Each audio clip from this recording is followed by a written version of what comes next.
ஒரு காலத்தில் மலைகள் மற்றும் வளைந்த நீரோடைகளுக்கு இடையில் அமைந்துள்ள ஒரு சிறிய நகரத்தில் லில்லி என்ற இளம்பெண் வசித்து வந்தாள்.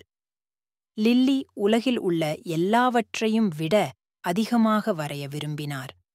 அவர் பல மணி நேரங்களை தனது நம்பகமான பெயிண்ட் பிரஷ் மூலம் அற்புதமான உலகங்களையும் விசித்திரமான கதாபாத்திரங்களையும் உருவாக்கினார்.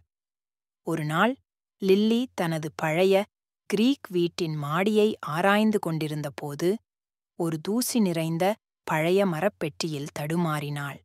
உள்ளே மின்னும் வெள்ளியால் செய்யப்பட்ட கைப்பிடியுடன் கூடிய அழகிய வண்ணத் தூரிகையையும் பட்டு போன்ற மென்மையான முட்களையும் கண்டாள். ஆர்வத்துடன் லில்லி அதை சோதிக்க முடிவு செய்தார்.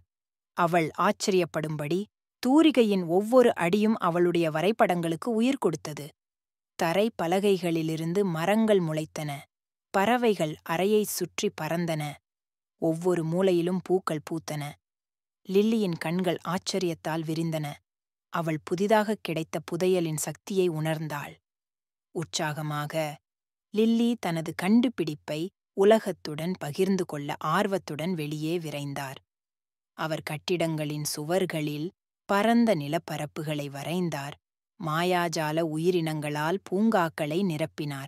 மேலும் மந்தமான சந்துகளை துடிப்பான கலைப்படைப்புகளாக மாற்றினார். ஆனால் விரைவில் எல்லோரும் தனது படைப்புகளை பாராட்டவில்லை என்பதை லில்லி கவனித்தார். சிலர் அவள் செய்த மந்திரத்திற்கு பயந்தார்கள். மற்றவர்கள் அதை தங்கள் சொந்த லாபத்திற்காக பயன்படுத்த முயன்றனர். மனம் உடைந்து போன லில்லி தனது பெயிண்ட் பிரஷ் உண்மையிலேயே ஒரு பரிசுதானா என்று சந்தேகிக்க ஆரம்பித்தாள்.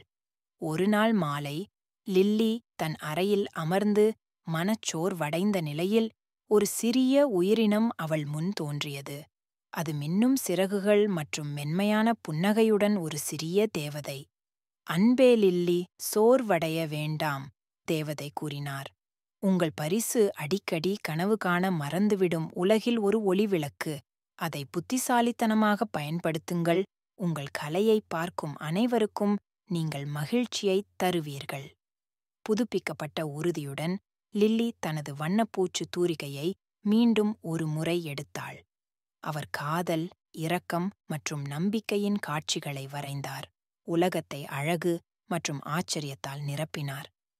அந்த நாளிலிருந்து அவளுடைய மந்திர வண்ணப்பூச்சு ஒரு கருவி மட்டுமல்ல, நம் அனைவருக்கும் உள்ள எல்லையற்ற படைப்பாற்றலின் சின்னம் என்பதை அவள் அறிந்தாள்.